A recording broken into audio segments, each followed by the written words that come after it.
There's a reason they called it the Wild West.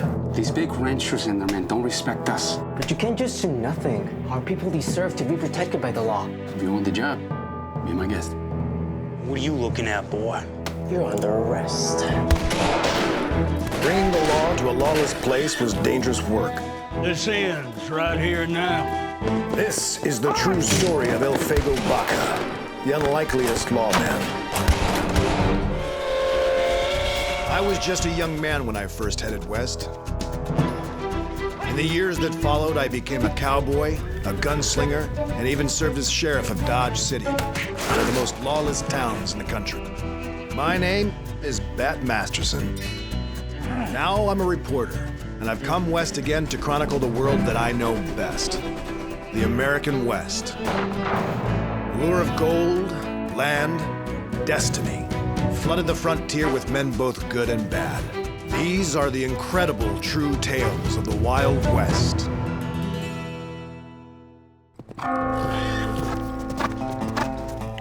After the U.S. won the Mexican-American War, the Mexican people living in the Southwest awoke to find themselves living in a new English-speaking country.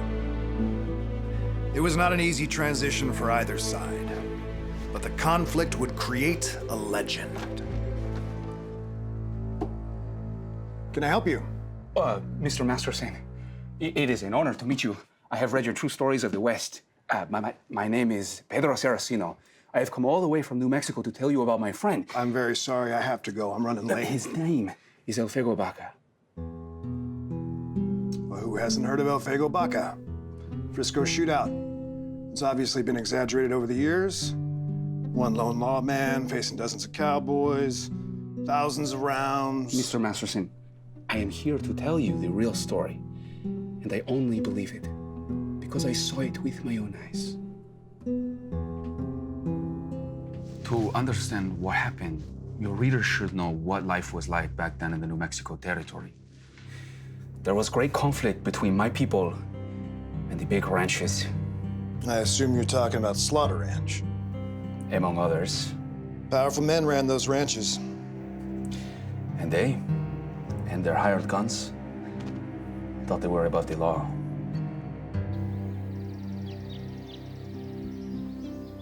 ¿Quieres más?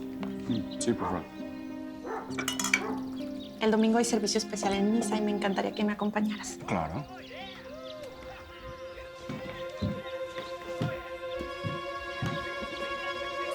Pedro.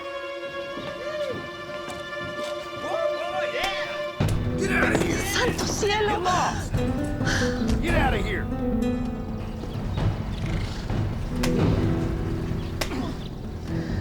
Pedro, no. Hay 5 de ellos.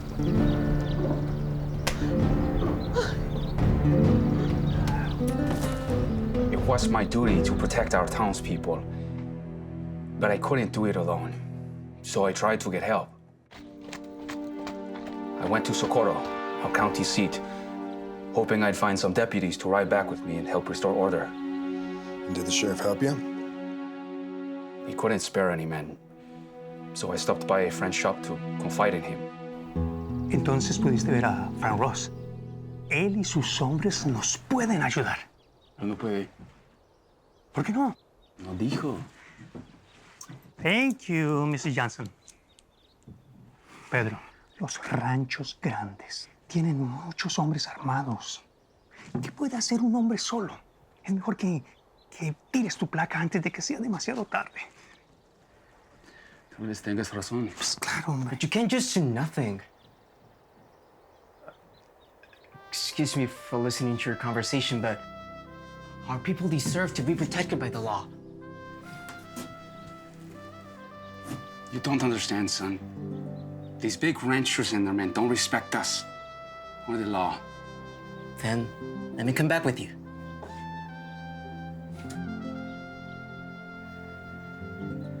How old are you? 19. Can you handle a gun? Yes, sir. If you want the job, be my guest. Why was El Fuego so anxious to get involved? His father was a great marshal. But one day, some men tried to break out a prisoner.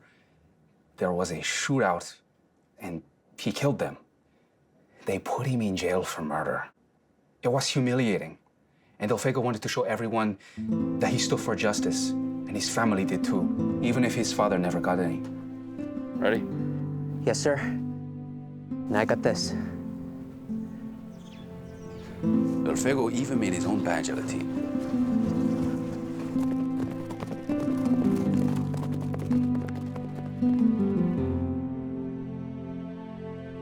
When we got to town, I stopped home first to see my wife.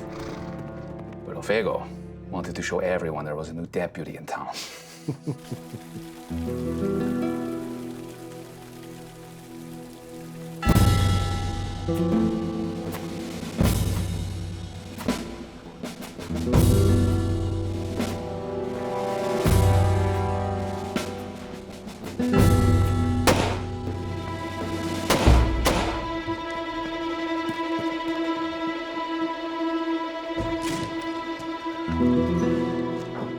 About time the law showed up. I heard shooting. It's McCarty. You gotta get him out of here. He's right over there, shooting holes in me roof. Shut your bazoo, Milligan. Your dang roof's already full of holes. What are you looking at, boy? You're under arrest.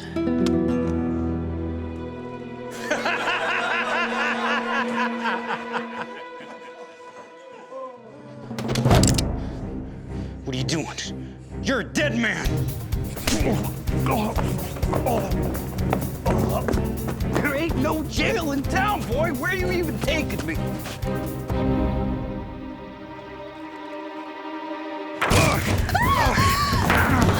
¿Pero qué está pasando? Pedro, no puedes traer a estos hombres extraños a nuestra casa. Claro, es temporal. Deja que todos se calmen. Do you lunks have any idea who I work for? Sure we do. But you broke the law.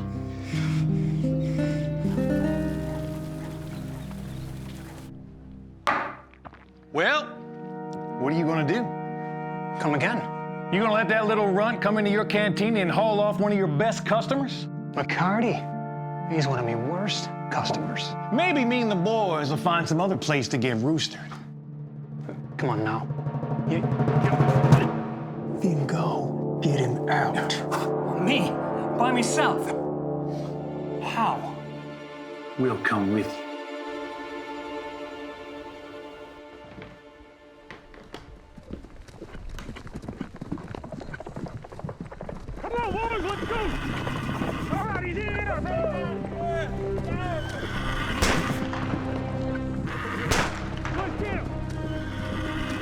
Here comes the cavalry.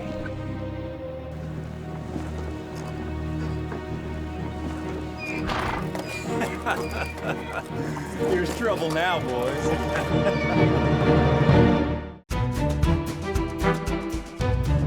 Hey, let's not do anything loco.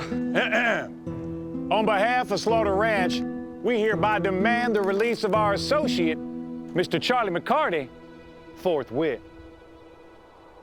The answer is no. Go back to your cows. Forthwith. Oh, the kid thinks he's funny.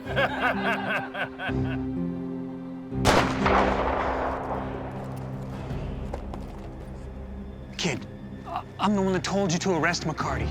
And now, I'm not pressing no charges. Listen, I won't count too high so that you Tejanos can keep up. I'll just count to 3. But if y'all don't clear up by 3, me and Pedro here, we'll start shooting. Fuego, what are you doing? 1, 2, 3!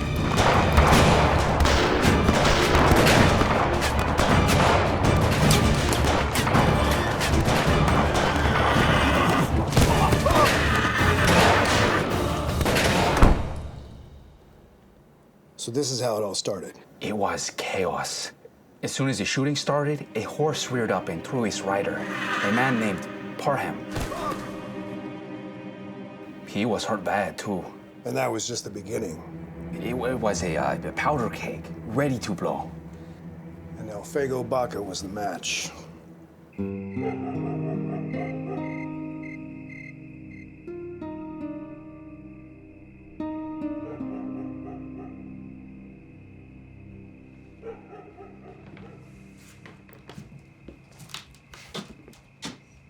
No one's coming tonight, Alfego. Sleeping off the booze. How's Guadalupe? She's asleep now. She'll be fine.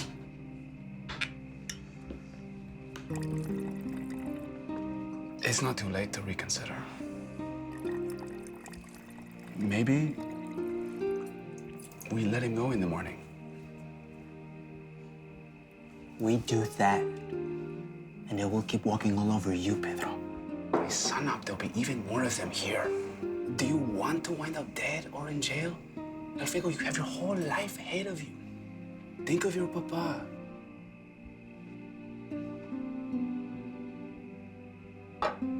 I am. And that's exactly why I have to do this.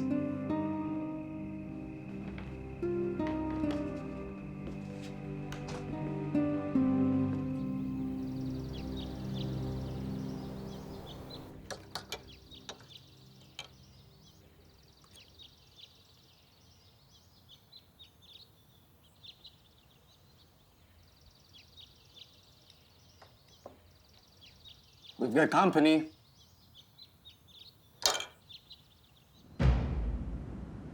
We come to give you one last chance to give up McCarty. We fetch the judge. Bring McCarty over to Mulligan's for trial. All right. Tell them we're coming.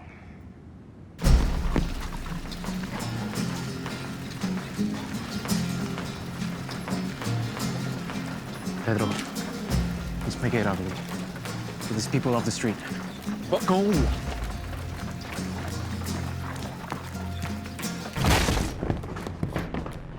This ends right here and now. Mr. McCarty gonna get a fair trial. Mr. Wilson, our justice of the peace, will preside. Agreed? Fine with me. ¡Haremos algo aquí! ¡Ándale, pues! ¡Vámonos!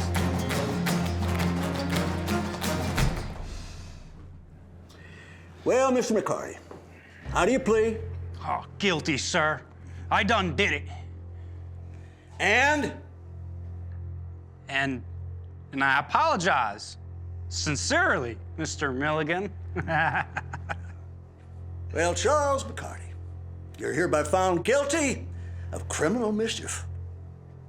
And I hereby fine you $5. Get these things off of me, boys! Yeah! Hold on! Y'all heard about Parham? He got thrown by his horse yesterday. Well, he just died. And that Mexican should be the one on trial for murder. Murderer! Oh, get him, boys! Get that guy! Get him! Don't let him get away! Take him alive!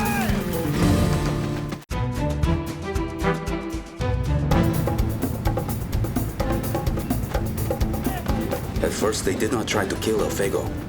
They wanted to try him for murder. And then, the gallows. Let's go, boys! There he goes! He's going in there! Let's take him!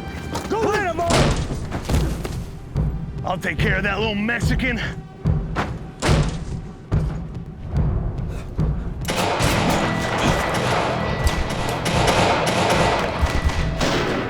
Get her!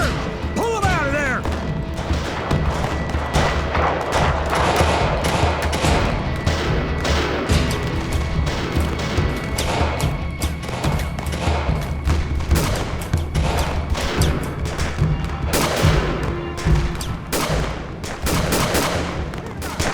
How could Alfego survive? That's impossible. As simple as that little shack was, it had a built-in advantage. A dirt floor dug down around 18 inches. So that's how he managed to not get hit with all that lead flying his way. Alfego luckily stumbled onto the one house that would give him the cover he would need.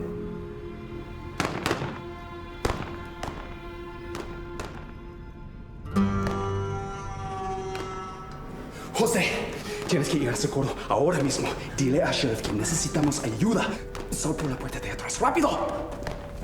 I hope that if we got a message to the sheriff about the battle, that he will send help. Major, I gotta ask you this. You were right there. Why didn't you help El Fago yourself? I still think about that to this day. I'm not proud that I let that boy fight all those men by himself. It pains me to say this, Mr. Masterson, but I thought, what's the point?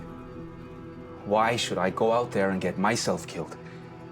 El Fago is probably already dead.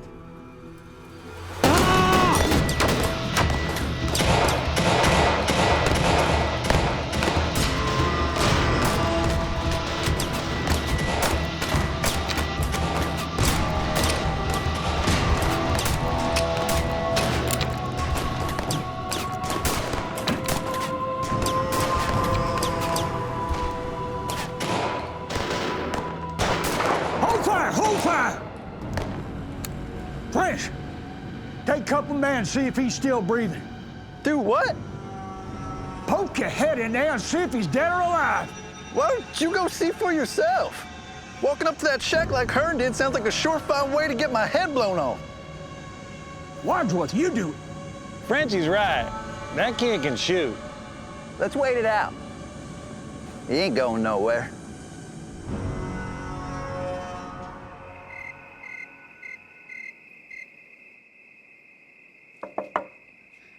Pedro, Pedro.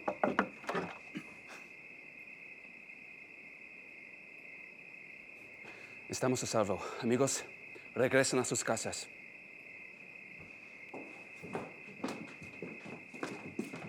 Hasta mañana.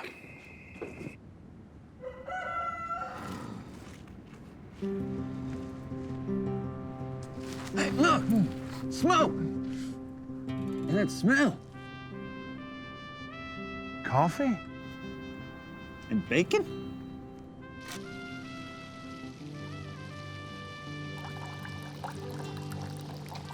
Little fool's cooking breakfast. He's rubbing our faces in it. Well, maybe we could talk some sense into him now. I'll go. I'm tired of this.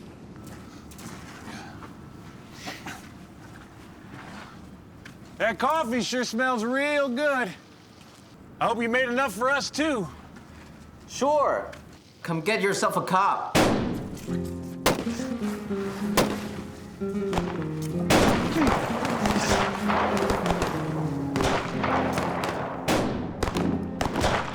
Hold fire! He's making fools of us. It's time to get rough. Well, if you want to get real rough, I know a couple boys with some TNT. Do it.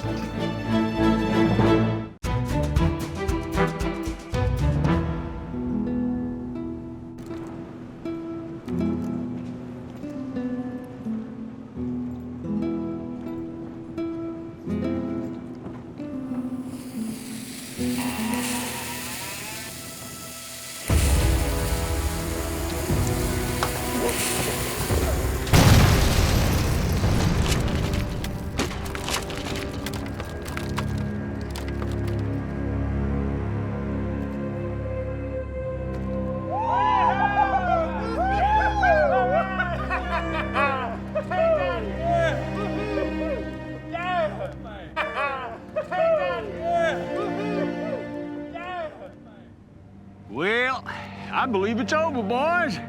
Ain't nobody survived that blast.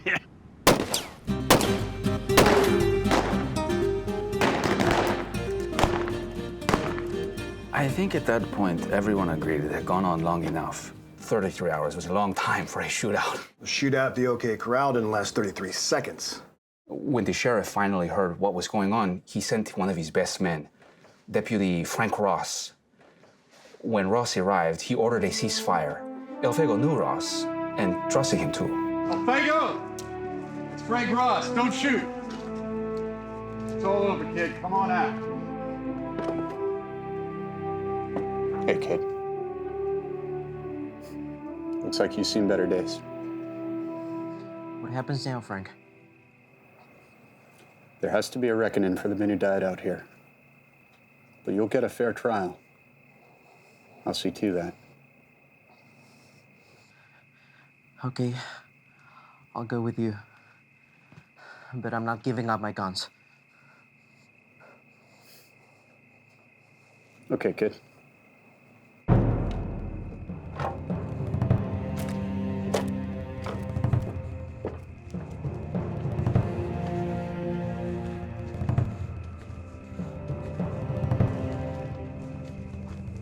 Papa will be proud, El Fuego. El Fuego Baca was charged with 2 counts of murder for the deaths of Parham and Hearn. He was tried twice but acquitted both times. Baca went on to serve as sheriff, U.S. Marshal, and mayor. He also built a successful law practice to help Mexican Americans. It's a remarkable story, Pedro. More sensational than any dime novel I've ever read. But tell me, all that violence, did it accomplish anything other than making El Fuego Baca famous? El Fuego put those ranch hands in their place. They knew they couldn't push us around after that. I wasn't afraid anymore. That boy's courage, it changed me. I finally became the lawman I always should have been.